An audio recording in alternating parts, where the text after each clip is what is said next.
Hello, welcome back to my YouTube channel. So मी आणि माझी फ्रेंड आम्ही हम्पीला फिरायला आलो आहोत आणि आम्ही कुठच्या ट्रॅव्हल एजन्सी थ्रू आलो आहोत आणि आमचा एक्सपिरियन्स कसा होता हे मी तुम्हाला या ब्लॉगमध्ये दाखवणार आहे. सो तुम्ही हा ब्लॉग शेवटपर्यंत बघा. तर आमची CSMT वरून ट्रेन होती. आम्ही रात्री 9:20 वाजता ट्रेनमध्ये बसलो आणि नेक्स्ट डे दुपारी 12:15 वाजता मुनिराबाद या स्टेशनला उतरलो. त्यानंतर मुनिराबाद स्टेशनवरून ऑटोने आम्ही अर्धा तासात आमच्या स्टेवर गेलो.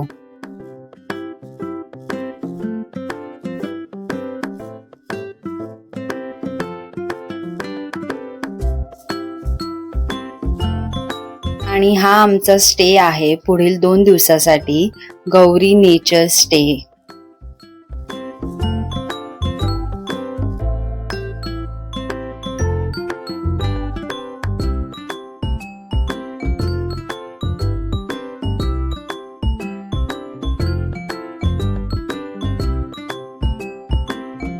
सो इकडे प्रॉपर विलेज टाइप स्टे आहे आणि इकडे तुम्हाला ज्या रूम दिसतात तिकडे आता आम्ही राहणार आहोत पुढील 2 दिवस.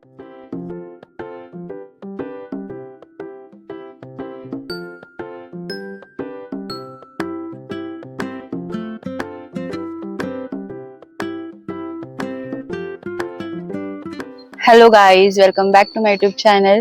सो आज आम्ही आलोय हम्पीला आणि आम्ही हायकर वॉल्फ या टूरने आलो आहोत आणि तो एक्सपिरियन्स आम्ही नंतर सांगू काय काय झालं इकडे येईपर्यंत.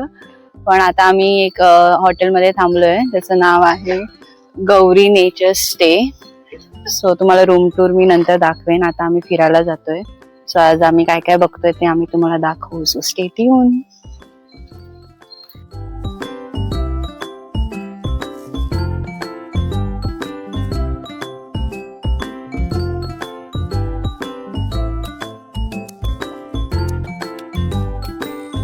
हे लोकेशन आहे, मस्त आहे ना असती. मग अशी खूप ऊन होतं आणि आता डायरेक्ट सावली आली. सो आता आम्ही जेवायला आलोय इकडे, त्यांनी एका हॉटेलला थांबवलंय. सो आता आम्ही जेवून मग पुढे फिरायला जाणार आहोत.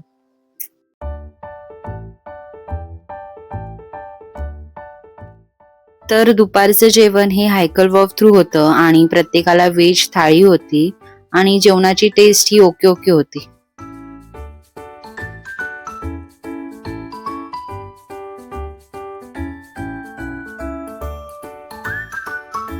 लंच नंतर आता आम्ही फिरायला निघालो आहोत आणि तिकडे ती लोक सगळीकडे ऑटोनेच फिरवतात.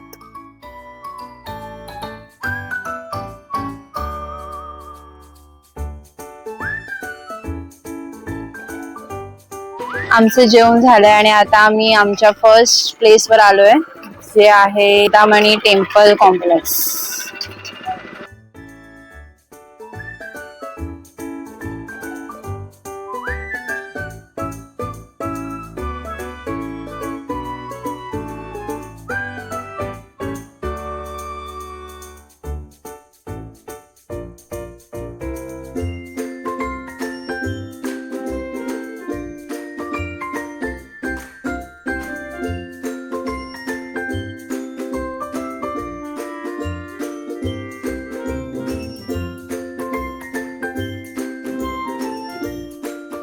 कर्नाटका में कन्नड़ा लैंग्वेज होता है, तो ये कन्नड़ा लैंग्वेज पे लिखा है श्री रुद्राक्षी मठ. ये हम लोग आया अभी Anegundi village pay. It was a old kingdom place है. ओके, ये किंगडम प्लेस में पहले रामायण टाइम में ये एक मठ था, रुद्राक्षी मठ का. ये रुद्राक्षी मठ में राम जी आके वाली को कैसा मारना बोल के सोच के बैठा. सोचने के लिए चिंता बोलते ना, इसलिए चिंतामणि बोल के नाम आया बाद में. चिंतामणि बोल के नाम आया. तो अभी सब लोग बोल रहे कि चिंतामणि. चिंतामणि मतलब आप गणपति मंदिर बोलते हैं ना महाराष्ट्र में, वैसा नहीं है इधर. सोचने के लिए चिंता बोलते हैं, इसलिए चिंतामणि बोल दिया. और यहाँ जहाँ पे राम जी बैठा था वो केव भी है. तो प्लानिंग चल रहा था, वो प्लानिंग के बाद बाहर आके वाली को बांध से मारा है. वो वाली का डेथ उस साइड हो गया था, वो भी है. और यहाँ पे ये मंदिर में अन्नपूर्णेश्वरी, शिव, नंदी, गणेश सब साथ में है, कर सकते हैं हम। हाँ। जो दिख रहा है वो 64 पिलर का मंडप है, काली मंडप है, उसमें कुछ भगवान वगैरह मूर्ति वगैरह कुछ नहीं है, वो मंडप है। श्री कृष्ण देव राय कुछ याद रखने के लिए बना है। कुछ लोग बोलते कि समाधि है, उनका समाधि वो क्यों बना है, वो कुछ याद रखने के लिए 64 पिलर का मंडप बनाया है। ये वाला ना? हाँ, किसने बनाया? श्री कृष्ण देव राय विजयनगर एम्पायर में श्री कृष्ण देव राय 20 ईयर्स किंगडम में था, तो वो उन्होंने बहुत कुछ बनाया है यहाँ पे।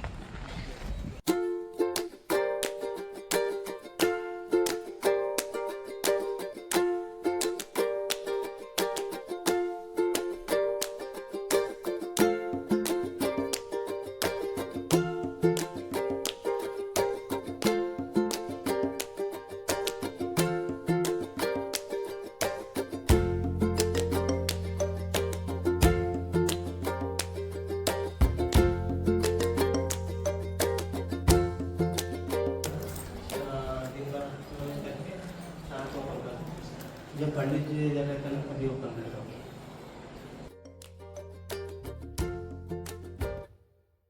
चिंतामणि में एक मठ था ना, ये मठ में टेम्पल है ये। यहाँ पे देख सकते हैं आप लोग, मंडप है, वो मंडप पे रुद्राक्षी बांधा है, इसलिए रुद्राक्षी मंडप मठ। और जो पीछे है वो अन्नपूर्णेश्वरी है, मिडल शिवा है, नंदी, साइड में गणेश है।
ठीक है, यही जो प्लेस है यहाँ पे राम जी बैठ के सोच के चिंता करके प्लान करके बाहर जाके बाण मारा है, तो बाण वहाँ से उस साइड मारा था, तो उस साइड डेथ हो गया वो वाली। ने पेंट किया है 2 ईयर, मोर देन 2 ईयर्स हो गए ये पेंट करके। ये राम जी के है, ये ग्रेनाइट रॉक है, हाँ ग्रेनाइट रॉक है, इसका ऊपर आग भी लगा है ना, नीचे ठंडा ही है।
आता आम्ही आलो आहोत श्री बाला हनुमान मंदिर. इकडे सनसेट पॉइंट आहे.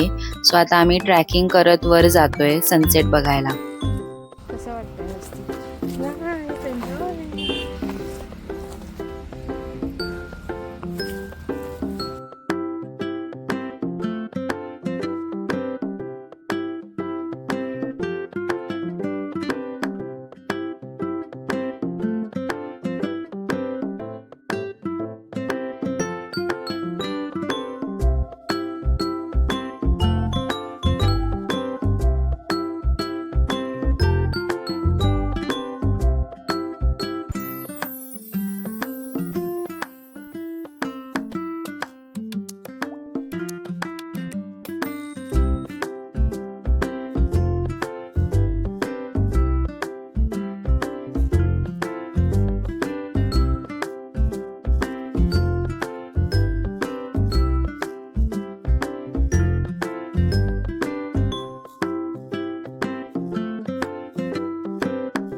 आता आम्ही सनसेट पॉइंटला पोहोचलोय आणि आम्ही इकडे मस्त व्ह्यू एन्जॉय केला आणि मग त्यानंतर इकडून निघालो.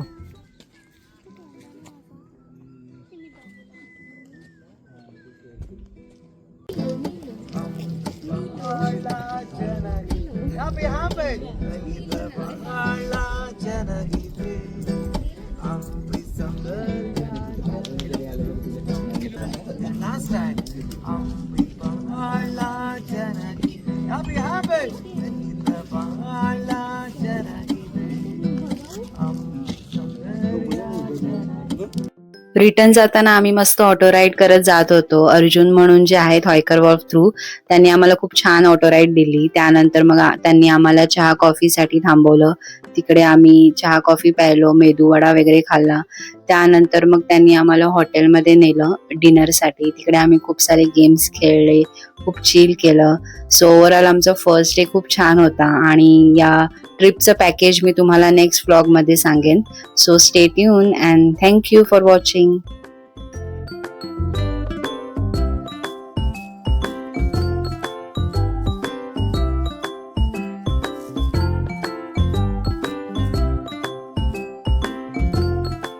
तर आम्ही हम्पीला आलोय. तर आम्ही त्यांनी आम्हाला एक रूम दिली आहे.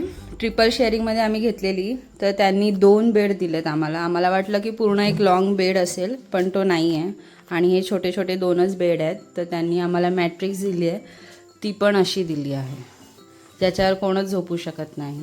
खाली झोपलं तर खूप सारी बेडकं आहेत, फ्रॉग आहे, छिपकली आहे, सगळ्या प्रकारचे प्राणी आहेत.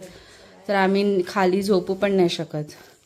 आणि ही बेडशीट दिली त्यांनी, ती पण प्रॉपर नाही आहे, त्याच्यावर पण किती सारे डाग लागलेत. सो तुम्ही हायकर वॉल्फने जाल तर ट्रिपल शेअरिंगमध्ये जाऊच नका, कारण की स्टेसाठी खूप प्रॉब्लेम होते. तुम्ही बेडवर झोपू शकत नाही बेडशिवाय. तर आता आम्ही जुगाड केला आहे. आम्ही असे सरळ झोपणार आहोत आणि आम्ही मॅट्रिक्स या टेबलवर ठेवली आहे, टेबल आणि बॅगला जॉईन करून. तर जसं मी तुम्हाला व्हिडिओच्या सुरुवातीला सांगितलं की आम्ही हम्पीला कसं पोचलो, हा एक्सपिरियन्स थोडा वेगळा होता. तर तो यासाठी वेगळा होता कारण की आम्ही पहिल्यांदा हायकर वॉक थ्रू फिरायला आलो होतो आणि मी आणि माझे ऑफिस कलिग आम्ही रँडमली ठरवलं की कुठेतरी फिरायला जाऊया. सो आम्ही हम्पीला जायचं ठरवलं आणि आम्ही असं रँडमली इंस्टाग्रामवर सर्च केलं. तर हायकर वॉकला मी ऑलरेडी फॉलो करत होती. सो आम्ही तिकडून पॅकेज काढलं आणि आम्ही बुकिंग केली. आमची ट्रिप डेट होती 20 नोव्हेंबर आणि आम्ही 11 ऑक्टोबरलाच ऍडव्हान्स पे केले होते. आम्ही ऍडव्हान्स 5,000 पे केले होते आणि त्यांनी सांगितलेलं की ज्या दिवशी ट्रिप जाणार आहे त्याच्या 15 दिवस आधी तुम्हाला फुल पेमेंट करायचं आहे. सो 15 दिवस आधी त्यांचा काहीच फॉलोअप आला नाही. सो आम्हाला असं वाटलं की काहीतरी गडबड आहे, ही फेक कंपनी आहे का, आम्हाला असा डाऊट यायला लागला. आम्ही गुगल रिव्ह्यूज बघितले, काही चांगले आहेत, काही वाईट आहेत आणि इंस्टाग्रामवरून रेफरन्स होता, त्याच्यामुळे आम्हाला थोडी अजून भीती होती कारण की खूप सारे फेक कंपनी पण असतात. जोपर्यंत तुम्ही जात नाही तोपर्यंत तुम्हाला कळत नाही की खरी कंपनी आहे की फेक कंपनी आहे. सो त्यांचा फॉलोअप आला नाही, त्यामुळे आम्हाला असं वाटलं की आमचे पैसे गेले का. पण त्यानंतर मग आम्ही स्वतःहून फॉलोअप घेतला. मग त्यांनी सांगितलं की 2-3 दिवसात तुम्हाला बॅक एंड मधून कॉल येईल, असं तसं. त्यानंतर खूप सारं कन्फ्युजन क्रिएट झालेलं, पण शेवटी आम्ही बुकिंग केलं कारण की रिफंड प्रोसेस नाहीये त्यांच्याकडे. रिफंड देत नाही. एकदा पैसे दिले की दिले. सो आम्ही ऍडव्हान्स पे केले होते, तर आम्हाला जाणं भागच होतं. सो आम्ही गेलो आणि 20 नोव्हेंबरला आमची ट्रिप होती आणि 15 नोव्हेंबरला आम्ही फुल पेमेंट केलं आणि आम्ही गेलो. आणि 20 नोव्हेंबरच्या आधी 2 दिवस आधी त्यांनी आम्हाला ग्रुपमध्ये ऍड केलं. त्या ग्रुपमध्ये टोटल 9 मेंबर्स होते. सो आम्हाला परत डाऊट आला की अरे एवढी मोठी कंपनी आहे आणि फिरायचा ग्रुपमध्ये फक्त 9 जण, त्याच्यात पण 2 जण त्यांचेच टीम लीडर होते. सो ते एक डाऊटफुल होतं. बट जसं आम्ही ट्रेनमध्ये बसलो, ते 2 टीम लीडर होते. त्यांनी आम्हाला खूप छान ट्रीट केलं, इंट्रोड्यूस केलं. पूर्ण ट्रेन जर्नीमध्ये आम्ही गेम्स खेळत होतो, मजा-मस्ती करत होतो. त्याच्यामुळे काहीच असं वेगळं वाटलं नाही. आम्हाला स्ट्रेसफुल याच गोष्टीसाठी होतं की ही कंपनी फेक आहे, चांगली आहे, कशी आहे हे माहीत नव्हतं. बट ओव्हरऑल एक्सपिरियन्स जाण्यापर्यंतचा स्ट्रेसफुल होता कारण की आम्ही पहिल्यांदा जात होतो एका अननोन कंपनी थ्रू. त्याच्यामुळे थोडं स्ट्रेसफुल होतं. बट हायकलवॉफ ही फेक कंपनी नाही आहे, रिअल कंपनी आहे आणि खूप छान आम्हाला वाटलं फिरण्यासाठी. फक्त त्यांचा स्टेचा थोडा प्रॉब्लेम आहे आणि बाकी रिव्ह्यू मी तुम्हाला अजून हम्पीचे 2-3 व्हिडिओज येणार आहे त्याच्यानंतर देईन. सो स्टे ट्यून आणि थँक यू फॉर वॉचिंग.